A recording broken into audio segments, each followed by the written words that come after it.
Welcome to the Jake Blanchard podcast. It is an outstanding day today. It's always outstanding when I find myself sitting down in the afternoon, speaking with somebody like Jordan Montgomery. I speak to a lot of folks who are interested in performance or who do something around high performance. Jordan operates in this space. He's built Montgomery companies to serve business executives, sales organizations, entrepreneurs. He speaks, he travels, he inspires, and I've got him on the show today. Jordan, welcome, my man. Hey, Jake, thanks for having me, man. It's an honor to be with you. Appreciate the work that you're putting out into the world and the message that you're bringing to your audience on a consistent basis. And it's a pleasure to be with you. So thanks for having me. Oh, man. Hey, just to get things started off on the right foot, did some research on you. You're from a small town in Iowa. That's right. And you're a Hawkeyes fan. and I hate to bring this up at the very start. We could have been friends. But Purdue, what happened, man? I imagine you watched the game. What happened here? Man, I don't even know where to start. Kirk Ferentz, our head coach, was interviewed after the game. They said, what happened? And he said it was a team loss. Yeah. In other words, Jake, everything happened. Everything. That's true. You can't throw 4 picks in a game though, but you can't. Yeah, and our defense couldn't get off the field, and so it's interesting. I don't know when our audience is listening to this. Yeah. Who knows where Iowa will be in the season? They're either going to be going, actually, you guys lost a bunch of games, and the Purdue thing was just the start of it, or they're going, man, Iowa bounced back, and that Purdue thing was just a blip. But either way, I am a diehard Iowa Hawkeyes fan. And I was joking with my wife the other day. Sometimes I got to remind myself that my emotions are often too closely connected to the performance of 20 and 21-year-old student athletes. So I got to check myself, and just sometimes it's going to be okay. I love football, but I can't love it that much. I tell you what, I have yet to meet Iowa Hawkeye fans who are not so passionate about that football team. One of my best friends here in Boise, shout out to Drew. I was watching the Penn State game with him, and I watched him go. He was physically in pain, like he was hurting inside as the game was happening. I mean, he's got a bearded dragon, like iguana looking thing named Hawkeye. Like it runs through the blood, man. Come on, man. I like this guy, and Drew, I feel your pain. Sometimes after a Hawkeye game, this is really embarrassing to admit. Yeah. There's 2 types of people listening. There's people that are like, oh, I totally get it. And there's people that are like, you guys are super weird. For the people that get it, my hands sometimes are a little bit sore after a game. Why are they sore? And it's because I got them clenched. I have my fists, as I'm watching the game unfold in the final minutes. So anyway, shout out to Drew. God bless Iowa Hawkeyes. I'm telling you one more quick Iowa thing real quick, man. My wife's side of the family from Iowa. Oh, no way. Yeah. And so my wife's uncle Rod showed up to my wedding in an Iowa Hawkeyes tie, like an Iowa fedora. And their roots run deep too. They were my wife's, it would be great grandpa, but it would be Rod's grandpa. His name was Ray Kinsella. So Field of Dreams, like the same name, basically. Now, I don't think they have a relation necessarily, WP Kinsella, who wrote the book, but they're very proud Iowa people. I saw that about you, and I was like, man, I got to bring that up. I got to tell that story real quick. Well, bro, I already liked you, but now that I know that you've got a little bit of Iowa blood somewhere, in your family tree, I like you even more. I know it, man. Hey, let's talk about performance. That's why we're here today. You're a man who's dedicated your career and your life to sitting beside others and to think critically around what performance means to them and helping them execute at a high level to get to their goals. Maybe take me through this kind of ecosystem of what high performance is. Maybe define it, and then let's find some veins to travel down when it comes to the idea of coaching and the idea of performing better. Yeah, well, let's just start with high performance, and then we can sort of segue into coaching, consulting, some of the work that you do, Jake. I'm interested to learn more about that. But to me, high performance would be the relentless and consistent pursuit of being the best version of you and living into the person that you were created to be. So we all have a best version of ourselves that I think we're chasing each and every day. I know I'm chasing that guy, and I want to be that guy. And when I'm in my high performance state, I think I'm living. I'm living that way. You know, that's who I am. And there's a lot of times when I'm not in that state, but it goes beyond business. It's loving your family well. I think it's serving your friends well. I think it's, you know, tending to fire in your faith and growing spiritually. And so for us and our work and in the way that we approach helping people with high performance, it's not just, hey, how do you sell more, or how do you public speak better? How do you close more deals? It's how do you show up as the best version of you, as a husband, a wife, a father, a mother, a community member, a friend. And Jim Collins talks about this idea of a flywheel in his book, Good to Great, which is such cool imagery for what it looks like to live a high performance life. And basically he says that it's all connected, right? Like your spiritual life is connected to your financial life, and your business life is connected to your physical life. You know, your relational life is connected to your emotional life. It's all connected. And the flywheel spins really fast when we're operating at a high level in those areas of our lives. And I think sometimes we forget that. We have a tendency to really focus in on one area of life and let other areas of life kind of suffer or take a back seat. And what we don't realize is we're actually jeopardizing the area of our life that we're trying to go deep in. So that's a long-winded answer to a short question. But when I think about high performance, it's how do you max out in the different areas of your life that matter to you? Yeah. And I think you draw a really interesting point. You know, calling out that flywheel analogy is like, these things used to be typically very siloed. Like your business life, very different than your faith, very different than your family life. And they all have, one, because of technology, two, just because of the way the modern conveniences we have, they have to kind of weave themselves into each other. And I used to say work-life balance. And I got corrected by a friend of mine once who said, you know, really it's flow. It's really about work-life flow. It's kind of understanding the state that you're in and understanding where you're being taxed the most with your energy, and then how you're, you know, what are those goals right now, and what are you sacrificing? Because there's always kind of a sacrifice on the table as well, and you've got to be okay with some of that. And so I find that the thing that I wanted to maybe start with is defining that, because I think the word high performance is scary to people who are outside of this space, maybe, where they're saying, like, who are you to tell me?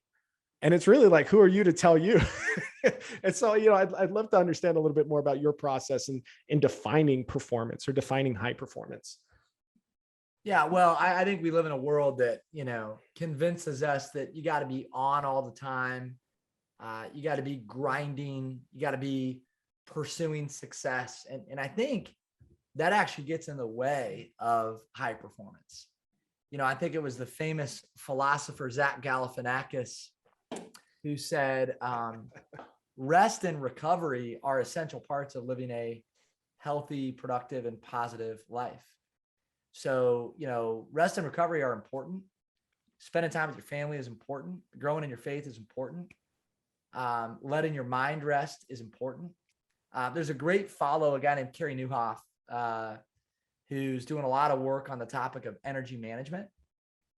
And his content is dynamite in a world that is so distracted, in a world where we are going way too fast, not eating right, not sleeping enough, saying that we really value certain things, but then not letting our actions reflect those values. His content, in my opinion, is what the world needs to hear around this topic of high performance. So I'm here to say, Jake, that I don't have all the answers, but I'm really working on that. And I want to be careful as a coach, as I influence the people that I lead, that we're sending the right message of what it means to perform at a high level. Because there's a dangerous message there if we're not careful about what it looks like to be successful. Absolutely. Absolutely. And I think what would you, let me ask you how would you define that high performance? Yeah, I think I think it's all about your ability to perform consistently at a level to which satisfies where you are in life, right? So the way that I define performance, high performance for me today might be different than Jake 5 years ago. And I think it's the relentless pursuit of skills for me to work on my working. Like how, and that's not just like the work that I do, but it's like there's doing the work and then there's working on the working. So it's like, how am I when it comes to discipline? How am I when it comes to setting goals and being consistent around them? How, and closing those gaps and knowing when I'm out of balance, and then the time to get back into balance or into that flow is just shortened and shortened and shortened by the repetition of doing it. So maybe not a very structured answer as far as a definition, but yeah, that's kind of how I define it, is what it means to you, being really honest and realistic about where you are today, and then building the skills to continually execute and stay focused on the goals.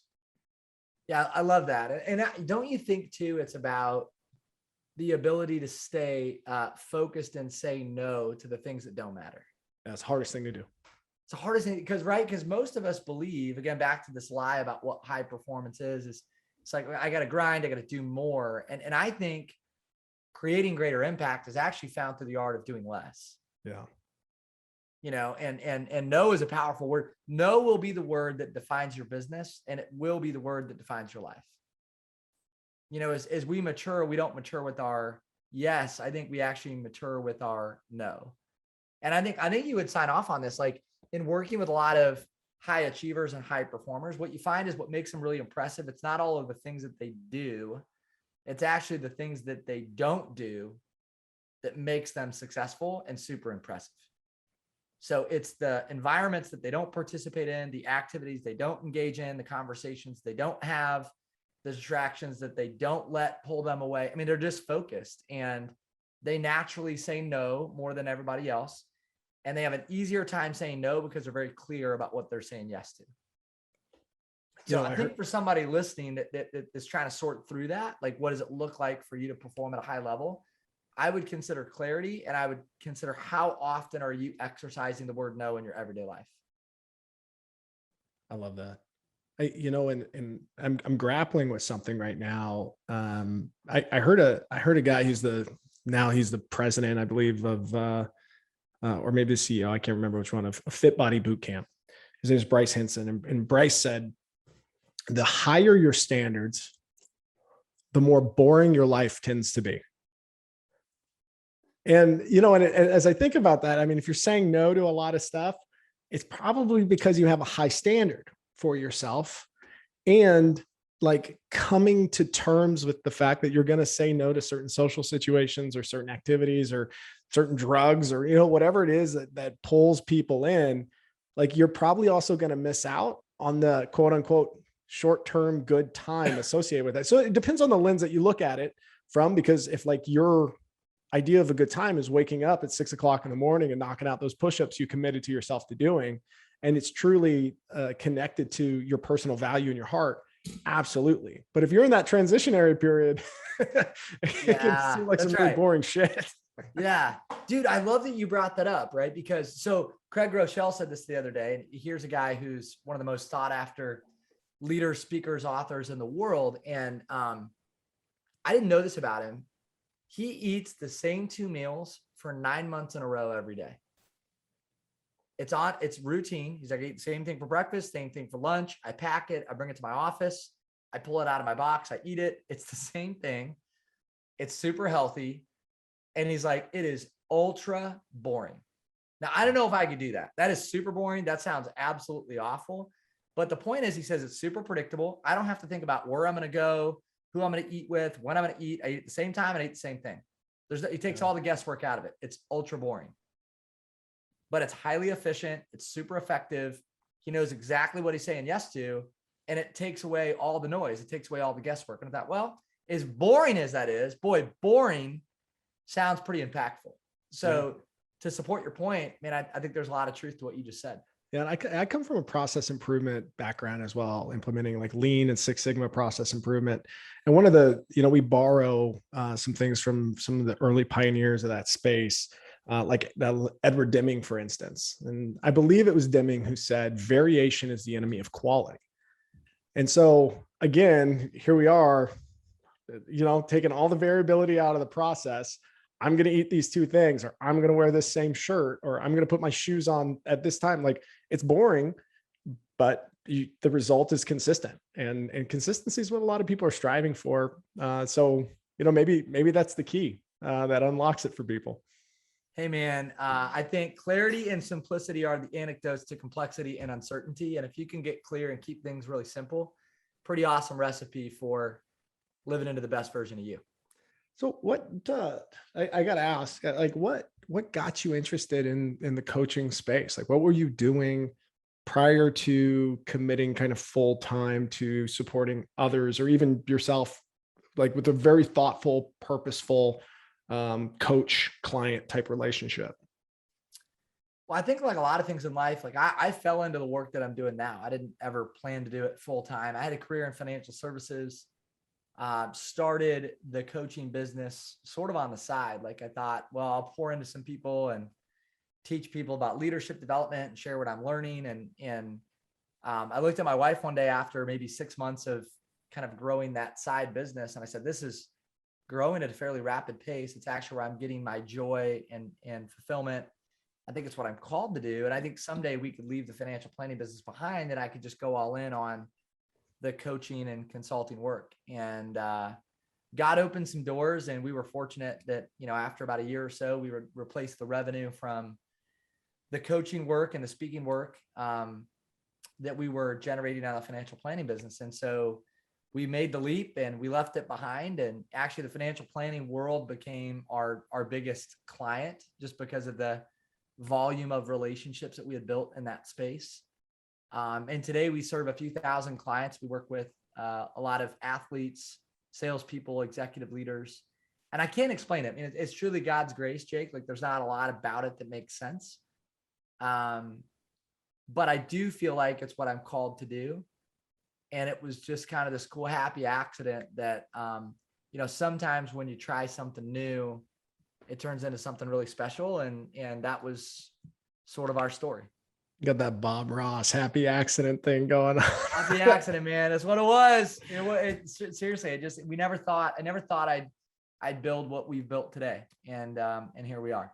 So at what point in time in the maturation of your coaching business did you start applying like a long-term vision to it? Like, I know that you were talking about, like, it was something you started on the side, and then like you sat down one day and you said, like, let's go all in. But like, what was that process like for you? Well, I think, one of the things that I've probably done a decent job at over the years is I've worked pretty hard at just winning the day in front of me.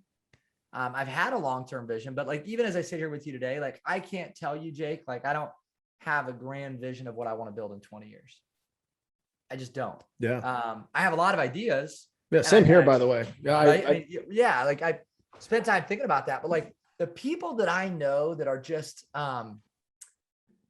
living life on purpose and really crushing it, they're just living into the day in front of them, right? Like, yesterday's gone, tomorrow's not promised. I'm going to win right here, right now, with the time that I'm given. Because all I really have is this moment right here, right now. I'm not promised anything beyond it. So I think for me, it was, I'm going to win today. I'm going to bloom where I'm planted. I'm going to steward what I've been given, which is an opportunity, and I'm going to treat people well. And I'm going to try to live that way each and every day. And over time, you kind of wake up and you go, wow, this is turned into something, bigger than what I hoped it would be. So I don't have a grand answer to that question than I just kind of tried to wake up and do my best every day and do a little bit more than I did the day before. And over time, we were fortunate to build something special. So how about for you? How would you answer that? Man, I've always been an independent consultant at heart, but not on the payroll. So what I would say is, like, my first independent contracting gig, I was like 21 or 22. I was working for a health system, third party contractor, doing process improvement around supply chain.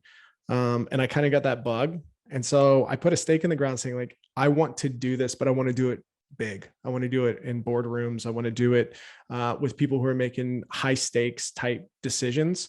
And being in an environment like that, I think would bring me joy. It'd be interesting to me dealing with those problems because I wouldn't be in the day-to-day kind of bullshit problems. Like the grocery store didn't have the pasta I like, like that happens and that's sad, but like, that's not the biggest problem that I wanted to interact with on a daily basis. And so, I bought the name or I filed LLCs like 2008, 2009 when, for this business.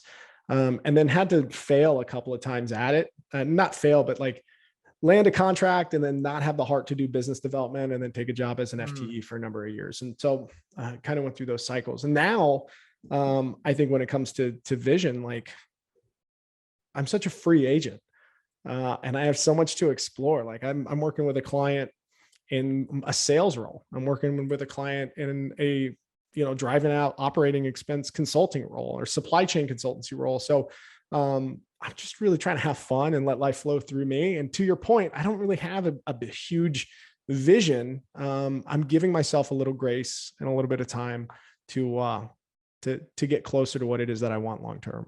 And I think that's okay. Yeah, that is okay. And I want to underscore this for both of us. I think you'd sign off on this. I don't think you're minimizing the importance of a vision. I want to be careful that people don't hear that. Vision's super important. I think you do have to be clear. You got to be thoughtful. You got to think about your future. I think the goal is though, to take the day in front of you as serious as you take the vision. And I think that's where a lot of people get tripped up, right? Is I'm thinking about all these grandiose things that I want to do, but I'm not taking any action. And I think done is better than perfect. And we got to take messy action each and every day. Just do something that's messy and you're going to grow because of it. Take messy action. I think that'd be my advice to somebody that's listening. And there's somebody listening, Jake, that's like, well, I'd like to be a consultant or I'd like to be a coach. Like, where do I get started? So maybe this is just for one person who's listening. But I would say go help someone and forget about the contract. Don't think about the money. Don't think about, it's just like, hey, could I serve your organization? Let me be a fly on the wall in your meetings. Could I observe? Oh. Could I provide feedback? Can I lead one person? Is there something that your organization needs help with? And give it all away. And I think if you give it all away and you put yourself in a position where you can serve and be a blessing and impact others, you will create big opportunity over time. Yeah, and I agree. In fact, the call I had before this one was chatting with a friend who has a couple of products that they're trying to get onto an e-commerce store for their, personal website kind of thing. And they're talking a lot about funnel management and nurture sequences from emails and things like that. And they're things that I'm familiar with and have done for businesses in the past, but specifically these types of products, never experienced them. And so I say, hey, listen, I've got a little bandwidth. I really want to learn these products or these software packages that you've licensed. Like, let me come in and let me consult against it. Just know I'm going to bump into the walls a lot and, give me a little opportunity to learn with you. And then, it's just going to make me better. Excuse me. And, that's kind of what my vision is right now, is to go and explore these areas where I have gaps in my knowledge and then, revisiting, to your point, underscoring the conversation. If I don't revisit a vision 3 months, 6 months, 9 months, like plan it on the calendar to sit down and say, what is it? And force myself to have that conversation. What did I learn? What did I gain? And what am I really moving toward now that I've acquired this new perspective and knowledge? That's the disservice to myself. And I haven't gotten to that point. I'm giving myself some runway right now. But I think you're bringing up an important point. Yeah, I mean, I think you do have to schedule meetings with yourself and you got to be purposeful about tracking progress and thinking about future. But I think there's something to be said, man, about living in the moment and blooming where you're planted. Do all that you can with all that you have in the moment that you're in. And I've come across people too, where they've asked me for some support or some advice. And, you and I talked earlier, I do some coaching. I'm very select. I only have a couple of people that I tend to work with and still filling out that space, just in all honesty. But I recently came across somebody who's like, I know I don't want to be where I am today, but I have no idea what I want to be when I grow up or what I want to do. And so like we worked through a lot of different exercises to try to get there. But still there was just kind of this like underpinning attitude of non-committal. Like when it was time to go, when we refined it down, it was like, okay, now it's time to jump. We got to commit to something. And at least if we get down the path and you don't like it, like let's shift directions. But the inability to take that strategy and turn it into tactics and action, it plagues a lot of people. Because I've heard people in the past say, oh, I want to be a dental hygienist. Okay, great. This is the path. And then they don't get started. So what's been your experience, Jordan, with folks having a hard time, one, coming up with a vision, and then two, being reluctant to execute on it? And I know that's what coaching is, right? You're helping kind of usher that process along, but I'd love if you have anything to share here. Yeah, I think there's a lot of folks that have the uphill hopes, but they have downhill habits.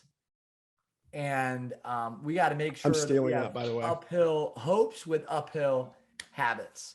Yeah.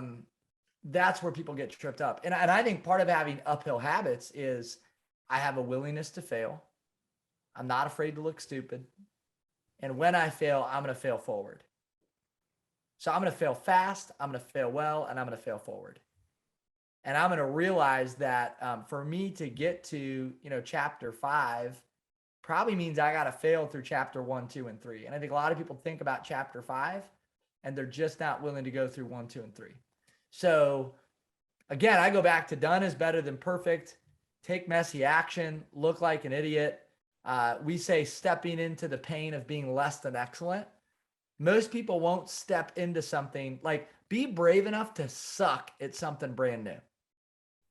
That's brave. That's courage. Courage is, Brene Brown talks about, it's the ability to take off the armor. And I think especially as young men, we're taught like, no, man, courage is you put on the armor. Like you go to battle, like you're tough. Yeah. It's like, that's not courage. Anybody can do that. You can act like a tough guy. We live in a world full of tough guys. Everybody's got to figure it out. How many people are out there giving advice? Everybody's a life coach, business coach. We got a bunch of people giving advice that have zero authority. That's putting on the armor, acting like you got it all figured out. To me, courage is saying, actually, I don't know what I don't know. I got a lot to learn. Let me take my armor off. You just said it. You used a phrase, in all honesty. Okay, that's a sign of courage. I'm going to be vulnerable. I'm going to be transparent. I have a lot to learn. I'm going to look like a mess. I might look like a train wreck. I'm going to mess up 1,000 times. Yep. And then 1,000 times more. But I will reach chapter 5 because I'm not afraid to go uphill. And I'm going to marry uphill hopes with uphill habits. I think that's the difference. And there's so many people that have the grand vision and they'll just never take the first step uphill. And it paralyzes them and it robs them of everything that they could ever have or hold because they're just not willing to take that first step. Yeah. And I think that first step too, if I could just kind of riff off of this, the first step can look different for everyone. And, like we get so caught up in like the first step has to look X, Y, and Z. Well, for some people it's, I need to learn how to grind. So yeah, maybe you should go work 16 hours a freaking day for a couple of months and just burn yourself out. So you know what you're capable of doing. So you stop phoning it in. Just so that you have that experience with you, that you know what it's like to work really, really, really hard. And okay, now you did it. You were disciplined. Yeah, you drink your 30 ounces of water every morning. You did everything that you said you were going to do. Now adjust and now make it so that you kind of get more into that work-life flow state, but take the time to learn the skill, maybe of work or discipline or whatever it is. And you'll see those results and you'll have closed the skill gap. And now you can drive forward. Maybe for other people, it's a little bit more of a passive step, but it's one that they have to honor along the way, which is like, well, at least today I didn't do this. Okay, great. Recognize it as progress. Step forward. Good for you.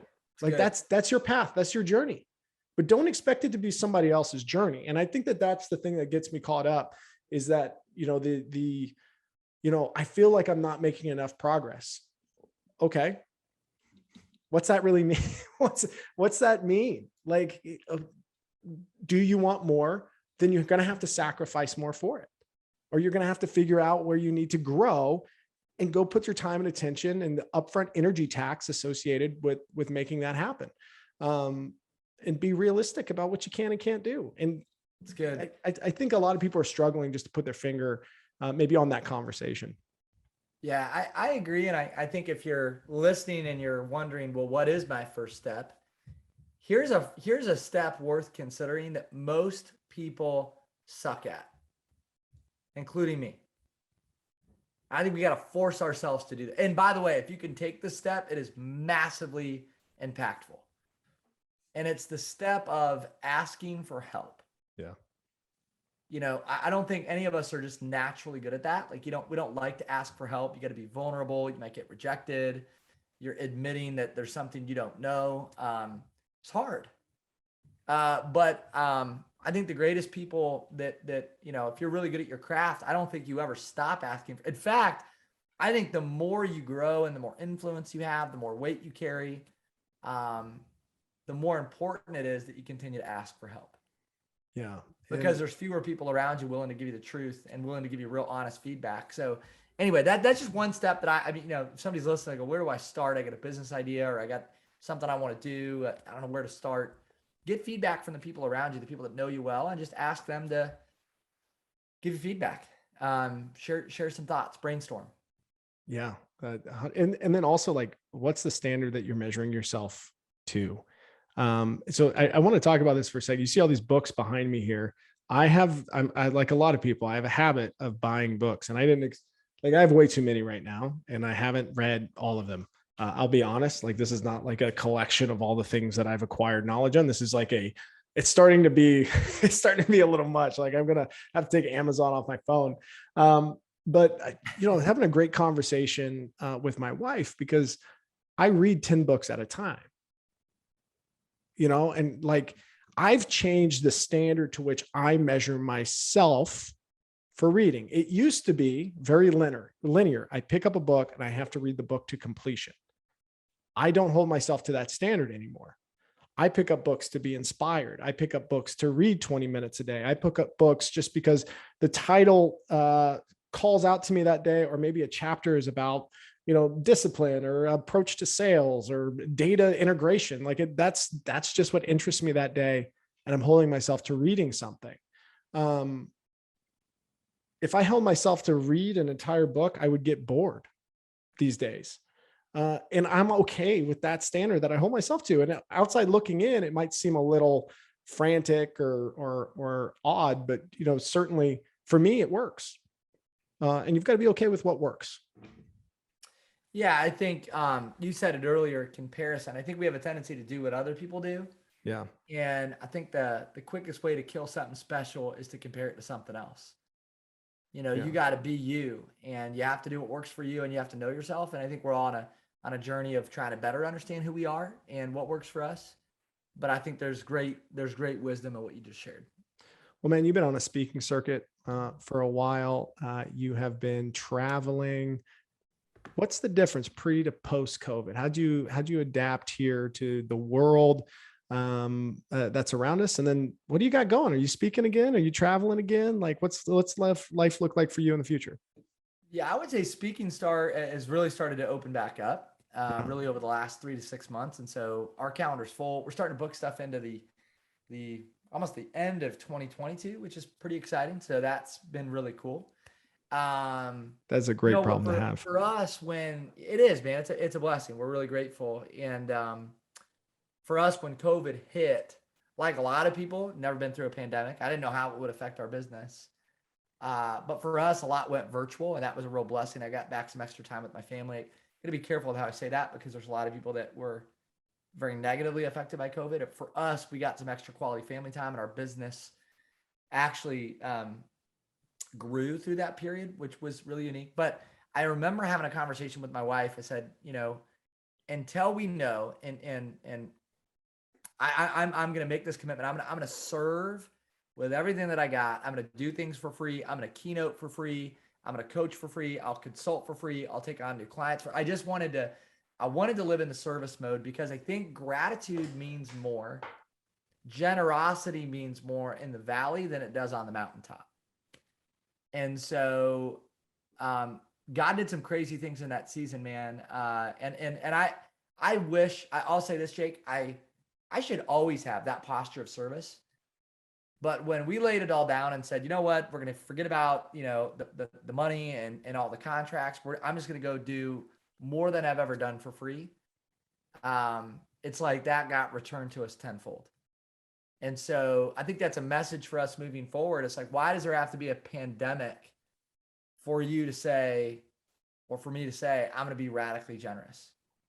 So I rumble with that, because obviously you can't just give everything away. But there's something to be said about how service, you know, creates opportunity. I agree 100%. I worked for a nonprofit in the health IT space once, and they used to say, no money, no mission. Right. I mean, from the standpoint of like, we do need to make money as a business, but we also need to use that money in meaningful ways. We won't be able to achieve our mission if we're not able to bring an inflow of cash in. So way to think about it for sure. And then that gratitude is huge. Letting life flow through you, flow through your heart, giving others selflessly. It is an absolute great first step, kind of going back to that as well. If you don't know what to do, go serve others. Go give your time, go give your energy, go give your love, go give your respect to people who are either in need or don't know that they're in need, that could just benefit from your energy. And you will start making progress, my man. Hey, where do people find you? Social media, otherwise? What's the best place to go find you? Yeah, I appreciate the question. Just to put a bow on that conversation, Mahatma Gandhi famously said, if you want to find yourself, you'll lose yourself in service to others. And so much truth in what you just shared. People can find us on Instagram. It's probably where I do the most of our content sharing. Jordan M. Montgomery on Instagram, on LinkedIn, Facebook. Our website is montgomerycompanies.com. I would say to anybody listening, if you have a question or a thought, send me a direct message. I would love to connect with you, and would love to serve in any way that I can.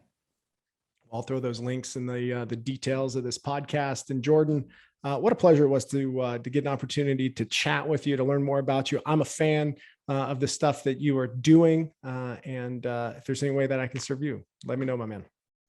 Hey, thanks for having me on. And before we close, I just want to say, appreciate your energy. Appreciate your preparation. You ask great questions. You're thoughtful. You carry good conversation, and love what you're putting out into the world, man. So thanks for letting me be a small part of the journey. Thank you, sir. Well, you take care. Go Hawkeyes. All right, brother. Thanks, Jake. Be well.